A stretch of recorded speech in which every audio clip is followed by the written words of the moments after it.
যুক্তরাজ্যে পৌঁছানোর পর থেকেই প্রেসিডেন্ট ডোনাল্ড ট্রাম্পের ভোজসভা নিয়ে চারদিকে আলোচনা।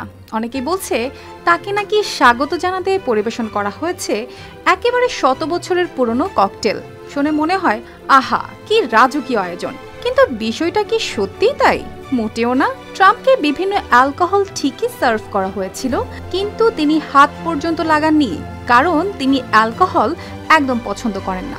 দেখেছেন, ট্রাম্প কিছুটা পাগলাটে হলেও একটা দিক ভালোই বলা যায়। কি বলেন দর্শক? ওয়েস্টমিনস্টারের রাজকীয় হলঘরে যখন শুরু হলো ভোজসভা, অতিথিদের জন্য টেবিলে সারিবদ্ধ হয়ে সাজানো ছিল নানা পুরনো ও দামি পানীয়। 1912 সালের কনিয়াক, 1945 সালের ভিন্টেজ পোর্ট, এমনকি বিরল স্কচও। তার সঙ্গে ইংলিশ স্পার্কলিং ওয়াইন, ক্যালিফোর্নিয়ার রিচ ভিনইয়ার্স এর কিংবদন্তি রেড ওয়াইন, সব মিলিয়ে এক রাজকীয় তালিকা।